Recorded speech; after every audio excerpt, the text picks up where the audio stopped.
जय गुरुदेव। सवाल जवाब। स्वामी जी, हमको मनुष्य शरीर क्यों मिला और इसको पाने का असली भेद क्या है?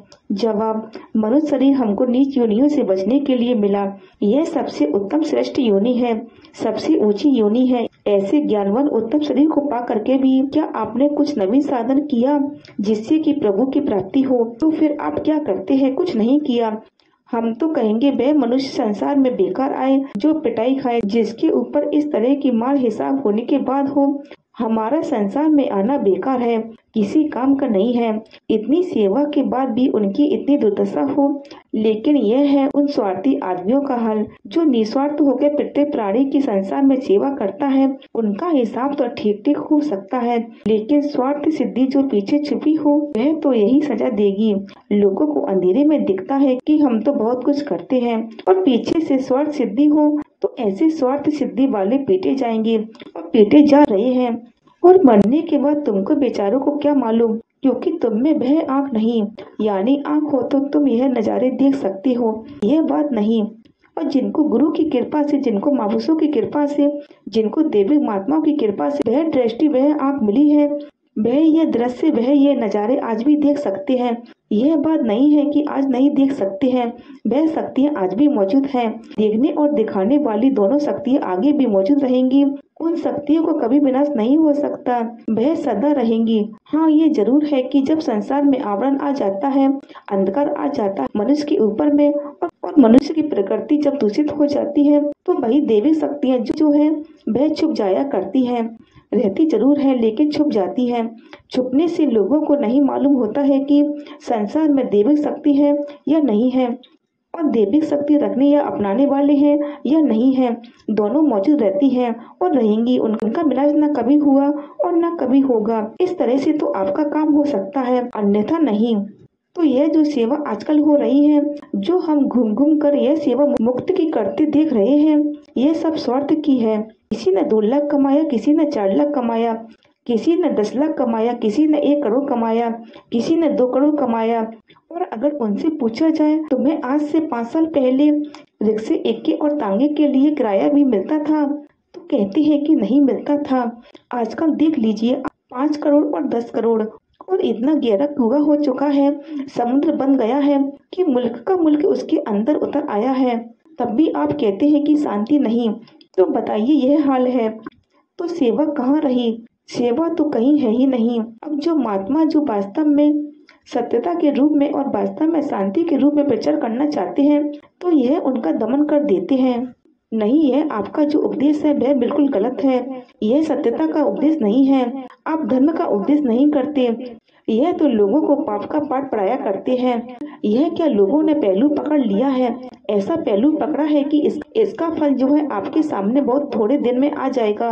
मामला ज्यादा दिन का तो चलता नहीं है, ज्यादा तो किसी की चली भी नहीं है। मैंने आपको मिसाल दी, यहाँ जब कौरवों का राज्य था, अब कौरवों का राज भी नहीं रहा। कौरवों के राज्य के बाद हिंदू आए, उनका भी राज्य नहीं रहा। मुसलमान बादशाह आए, उनका भी राज्य नहीं रहा। और भी बहुत से लोग आए, वह भी नहीं रहे। अरे भाई, तुम क्या रह जाओगे इस सृष्टि के ऊपर में?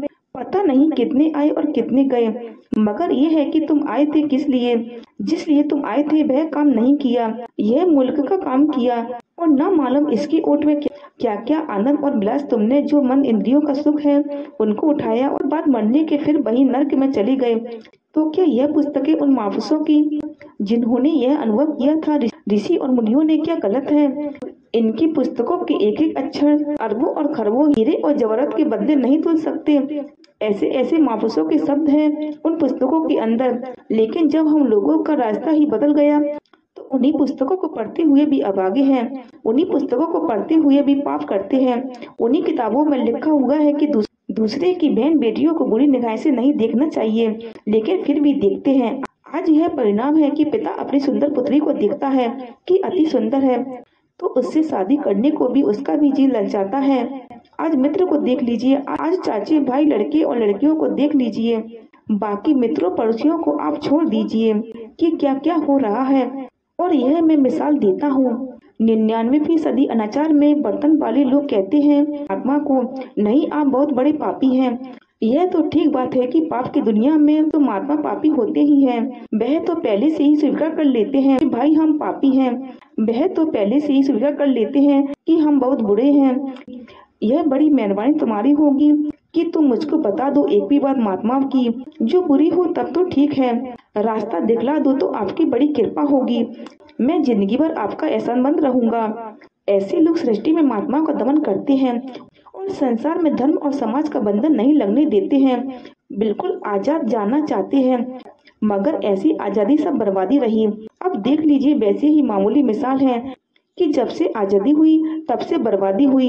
अब कोई बताओ, इतने साल हो गए, आज किसी प्राणी को शांति है? अगर पहले से ही धर्म का बंधन और समाज का बंधन लागू कर दिया जाता तो आजादी होने के बाद लोग अपनी अपनी मर्यादा में आने लगते और संसार में शांति हो जाती। अब कारण यही है ना कि जो शांति का पथ ऋषियों ने पहले से रखा। बड़ी बड़ी फिलॉसफी की पुस्तकें हैं जिनका समझना बहुत मुश्किल है। वह चीजें आज भी आपके सामने रखी है। उन्हें कोई नहीं अपनाता, उनको कोई पकड़ता ही नहीं। हाथ में पकड़ना भी पाप समझते हैं। आज कौन विद्वान है? हम उस विद्वान की तारीफ सुनते हैं जो अंग्रेजी पढ़ा हो, बहुत बड़ा विद्वान। संस्कृत पढ़ा हो, क्या पूछना उसके लिए। उसको तो लोग कहते हैं बहुत बड़ा ज्ञानी है। और जो 4 मुल्क की भाषा जानता हो तो उससे तो बड़ा संसार में कोई है ही नहीं। अच्छा, अंग्रेजी पढ़ा हो, संस्कृत पढ़ा हो, अरबी पढ़ा हो, फारसी पढ़ा हो और जितनी जबानें बाहर के मुल्कों की हैं वह भी पढ़ा हो। उसके बाद में शराब वह पीता हो, मांस वह खाता हो, भोग विषय वह करता है, पर स्त्रियों को बुरी निगाह से वह देखता है, धोखेधड़ी वह करता है, रिश्वत वह लेता है, यह सारे काम करता है। और हम लोग क्या कहते हैं? बहुत बड़ा विद्वान है। ये हालत हम लोगों की है। हम लोगों की प्रकृति, हम लोगों का स्वभाव, हम लोगों की बुद्धि ऐसी मलिन हो गई है कि ऐसे लोगों को हम लोग कहते हैं बहुत बड़ा संसार का विद्वान है, जो खुद अशांति के भंडार में कूदा हुआ है, जिसमें अशांति की आग जल रही है, और उसके लिए हम कहें कि बहुत बड़ा विद्वान है। भाई आजकल तो नहीं, पर क्या मोर ध्वज जितने राजा पहले थे, क्या वह मूर्ख थे जो इतना बड़ा सम्मान महात्माओं का, इतना सम्मान विद्वानों का करते थे? और उस समय कितने आदर्श विद्वान उनके दरबार में जाते थे और उनका वह सम्मान करते थे। सिंहासन से नीचे उतर करके आप बिस्तरों पर, पलंगों पर, सिंहासन पर नहीं लेटते थे और उन विद्वानों को सिंहासन पर लिटाया करते थे। यह उनकी मर्यादा थी। अब देखिए उस समय पर कैसे लोग शांत थे, कैसे लोग सुखी थे, किसी प्रकार से लोगों को दुख नहीं था। आज प्रकृति हमला कर देती है, आकाश से या जमीन से, आकाश से या जमीन से ही उसने हमला कर दिया, या उसने कोई अग्नि ही लगा दी। कारण क्या है? कारण यही है कि हम लोग बहुत पाप कर रहे हैं। इतने पाप कर रहे हैं कि वह प्रकृति जो है आपके पाप का फल आपके सामने खड़ा कर देती है। क्या किया जाए? कोई क्या करेगा? ना आप कुछ कर सके, ना मैं कुछ कर सकूं। महापुरुष यह करेंगे कि आपको समझाएंगे कि यह रास्ता छोड़ दो, यह करो, तो आप भी नहीं छोड़ते हैं यह रास्ता और लोग भी नहीं छोड़ते हैं यह रास्ता। तो बताइए कैसे शांति आपको मिलेगी? रोज प्रार्थना करते हैं कि हमको शांति दे दीजिए, हम बड़े दुखी हैं, और फिर देखिए हमारे पास लोग आते हैं, करोड़पति हैं, और बैठते हैं और क्या कहते हैं, महाराज दया कर दीजिए। पूछता हूँ क्या दया? तुम करोड़पति हो, मिल तुम्हारे चलते हैं, तमाम फार्में तुम्हारी चल रही हैं, रुपया पैसा तुम्हारे पास है, मोटरों और हवाई जहाज तुम्हारे पास है, फिर तुम कहते हो हमारे ऊपर दया कर दीजिए। कहने लगे नहीं, 10 करोड़ का 12 करोड़ का 12 करोड़ का 20 करोड़ हो जाए, यह दया और कर दीजिए। ये हालत तो है संसार की। और बाकी बेचारे जिनके पास नहीं है वह भी यही काम करने आते हैं कि हमको भी 1 लाख 2 लाख दे दीजिए। अब इससे शांति चाहते हैं और इसका परिणाम क्या होता है? पाप कर्म। जिनके पास धन है वह 100 में से 100 पाप करते हैं, समझे? और जिनके पास धन नहीं है वह उनको यह सामान मुहैया कराएगा। नहीं करेंगे कैसे बेचारे? जिनको सुबह से लेकर शाम तक खाने के लिए रोटी ना मिले तो क्या वे बेचाओं के कोटे पर चढ़ जाएंगे जा करके? और जिसके पास में होगा वह शराब पिएगा, शराब पी करके मांस खाएगा और जा करके बेचाओं के पास जाएगा और दूसरे की बहु बेटियों को बुरी निगाह से देखेगा। ऐसे लोग क्या संसार में परमार्थ के काबिल हैं? और हमारा उपदेश क्या इस संसार में ग्रहण हो सकता है? किसी महात्मा का भी उपदेश ग्रहण नहीं हो सकता। जय गुरुदेव।